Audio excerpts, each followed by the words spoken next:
No more interval present. Ford versus Ferrari. Carroll Shelby, in the movie Matt Damon, is a professional racer who is forced into early retirement due to a heart situation and goes into car sales. Warm and likable, he's a natural salesman and a people person. He is also an unbelievable vehicle designer and engineer. Meanwhile, Ken Miles, in the movie Christian Bale, is a racer currently working as a mechanic and running his own shop to corroboration his wife Molly, Katrina Balfe, and son Peter, Noah Jute. He tells it like it is, and sometimes gets purchaser angry, but he doesn't sugarcoat anything. At a race, Ken is told his car does not meet regulations and begins angrily yelling at the race official. Carroll spots this and peaceful him down, but afterward, the two get into an argument, and Ken throws a wrench at him. Later, the IRS comes and shuts down Ken's garage, and he's forced to give up most of his racing in order to take care of his family. Meantime, at Ford Motors, Henry Ford II, Tracy Letts, is furious that sales are down and that his father's company is in hazard. He begins taking pitches from his underlings. Lee Iacocca, in the movie John Bernthal, pitches him in concept the sexiest cars are race cars, like Ferraris. He posits that if Ford can win the Le Mans, the 24-hour race, they will be at the top. In order to do that, they fly to Italy in order to offer the struggling Ferrari a deal. They will buy the company and let Enzo Ferrari, in this movie Remo Garone, maintain control of the racing division. Ferrari uses this offer to get Fiat to make an excellent offer. And they buy Ferrari. Ferrari tells the Ford businessman to push it and calls Henry a fat pig.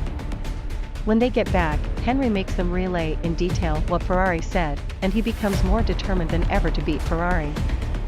He decides they will start their own racing division. Lee approaches Carroll, as the only American to ever win at Le Mans, if he would be the head of their racing team, designing and testing the cars. Carroll agrees, and goes to Ken, the best driver he knows, to take part. When Molly sees Ken heading out with Carroll, she angrily demands to know the truth. He tells her that he's been offered great pay to race, and she's thrilled. She just doesn't want him to ever lie to her. The team begins getting the car into shape for their first big race, but as it approaches, Ford Vice President Leo Bebby, Josh Lucas, approaches Carroll and tells them that Ken's rakish, unpredictable quality is not part of the Ford brand and he can't be trusted to do press and represent Ford well, and that he can't be their driver.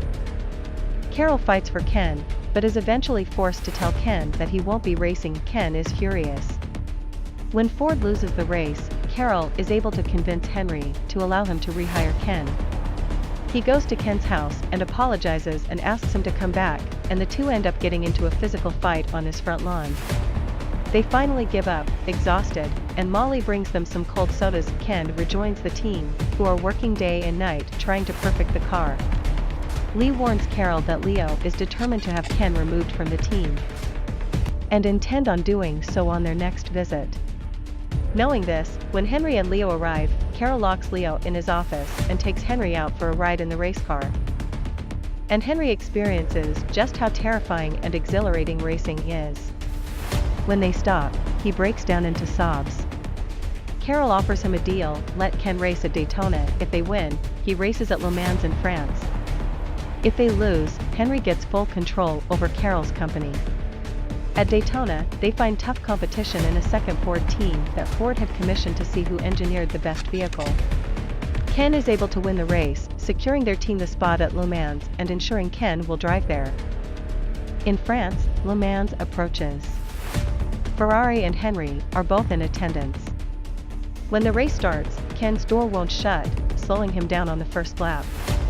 The car that they had designed was able to accelerate to really high speeds, but doing so burned out the brakes. So deep into the race, the pit crew changes out the brakes.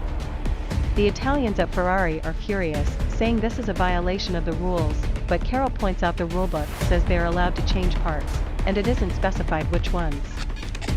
Eventually, Ferrari's car spins out and crashes, leaving Ken in first place, and Molly and Peter are able to watch on TV as Ken completes his much-desired perfect leg. Leo, who had been trying to bypass Carroll and mess with their strategy, goes to Henry and suggests that the best image for Ford would be to have all three of their cars cross the finish together. He agrees, and Leo gives Carroll the order, who refuses. Carroll tells Ken the instruction, but tells him it's his race, and he will stand behind him no matter what. At first, Ken speeds to the victory, but he eventually relents and slows down, allowing the other drivers to catch up and cross the finish together. Everyone celebrates Ken's win until a technicality: he started behind another car, puts him into second, not first. Carol is furious, but Ken accepts it, and the two go off together. Weeks later, while testing a new car design, the J car, Ken, who is not wearing safety gear while driving it, crashes and is killed. Carol goes to his family's home and finds Peter, whom he gives the wrench that Ken threw at him. He gets into his car, and despite his condition, speeds off into the distance. The postscript tells us that Carol's cars won the Le Mans for years and that Ken was inducted posthumously into the Racing Hall of Fame. After all, we must say they are both our best car maker in the whole world. Thanks for watching.